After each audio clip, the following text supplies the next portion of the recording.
على من لا نبي بعده. أما بعد فأعوذ بالله من الشيطان الرجيم. بسم الله الرحمن الرحيم. قال الله تبارك وتعالى: ولو أنهم أقاموا التوراة والإنجيل وما أنزل إليهم من ربهم لآكلوا من فوقهم ومن تحت أرجلهم منهم أمة مقتصدة وكثير منهم ساء ما يعملون.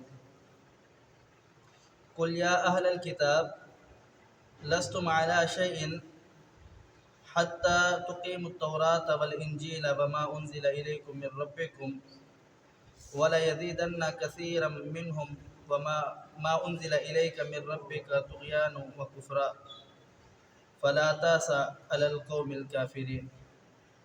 پیچھے گزشتہ آیات میں آپ نے سنا کہ اللہ رب العالمین نے اس بات کو بیان فرمایا کہ پیغمبر علیہ السلام کو اللہ رب العالمین نے جو وحی، جو حکم، جو احکامات، جو دین، جو شریعت دی ہے، پیغمبر علیہ السلام نے ہو بہو اسی طریقے سے لوگوں تک پہنچا دی ہے، اپنا حق ادا کر دیا ہے.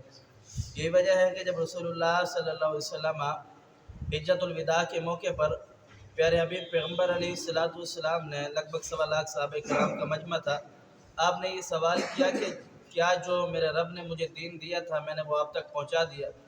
1.25 لاکھ صحابہ کرام نے سب نے یکجا ہو کر کے یہ کہا کہ اللہ کے رسول آپ نے دین پہنچایا ہی نہیں، دین پہنچانے کا حق ادا کر دیا ہے. تو اللہ کے رسول پیارے حبیب پیغمبر علیہ السلام نے اپنی انکشت شہادت یعنی انگلی شہادت کو آسمان کی طرف بلند کیا اور فرمایا کہ ربا تو گواہ ہو جا، ربا تو گواہ ہو جا، ربا تو گواہ ہو جا. آپ علیہ السلام نے یہ 3 مرتبہ کہا.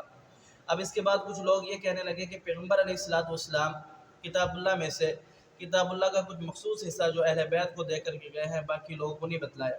تو اللہ رب العالمین نے اس چیز کی نشاندہی کی کہ اللہ رب العالمین کا جو حکم تھا پیغمبر علیہ السلام نے وہ بہو اسی طریقے سے پہنچا دیا، پھیلا دیا، بلکہ اس کا حق ادا کر دیا.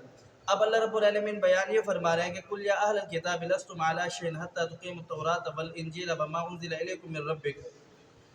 اے اہل کتاب تم کسی چیز پر بھی نہیں ہو، حتی تقیموا التوراۃ یہاں تک کہ تم قائم ہو جاؤ تورات پر، والانجیل اور انجیل پر، وما انزل الیکم من ربکم اور اس چیز پر جو آپ کی طرف اللہ رب العالمین کی طرف سے یعنی آپ کے رب کی طرف سے نازل ہوا ہے آپ کے پاس.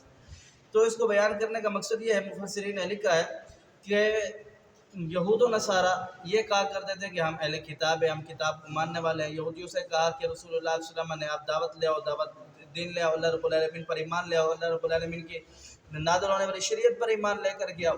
تو یہ لوگ کہنے لگے کہ ہم ہرگز موسیٰ علیہ السلام کی دعوت کو نہیں چھوڑ سکتے. یہودیوں نے کہا.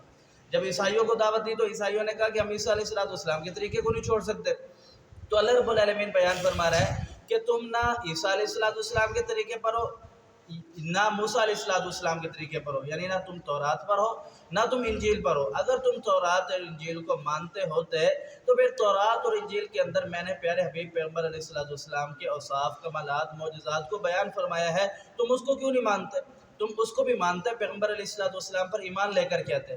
جبکہ اللہ رب العالمین بیان فرماتے قرآن پاک کے اندر وَإِذْ أَخَذَ اللَّهُ مِيثَاقَ النَّبِيِّينَ لَمَا آتَيْتُكُم مِّنَ الْكِتَابِ وَحِكْمَةٍ ثُمَّ جَاءَكُمْ رَسُولٌ کہ میں نبی بھیجوں گا، رسول بھیجوں گا، پیغمبر بھیجوں گا، پھر انہیں انعامات بھی دوں گا، بادشاہت بھی دوں گا، نعمتیں بھی دوں گا، بہت ساری ان کو نعمتوں سے نوازوں گا.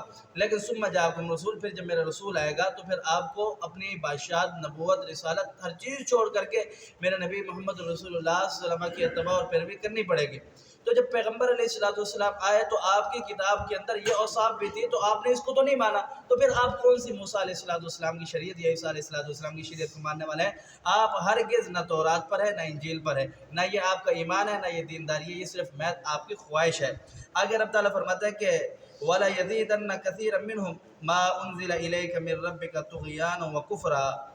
یہ آپ دعوت دیتے ہیں آپ کی طرف جو اللہ رب العالمین کی طرف سے وحی نازل ہوئی ہے یا اللہ رب العالمین کا حکم نازل ہوا ہے، قرآن نازل ہوا ہے، یہ حکم، یہ قرآن، یہ اللہ رب العالمین کی بھائی انہیں کیا کر دے گی؟ بڑھا دے گی کس چیز میں؟ کفر میں، وطغیانہ اور سرکشی میں. تو یہ اصلاح کرنے والے نہیں ہیں، یہ سرکشی میں آئیں گے. اللہ رب العالمین نے بیان فرمایا کہ وَلَا تَأْسَ عَلَى الْقَوْمِ الْكَافِرِينَ. اے پیغمبر آپ غم نہ کرے، غمگین نہ ہو جائے، پریشان نہ ہو جائے. یہ ان کا ہمیشہ سے یہ مشن رہا ہے کہ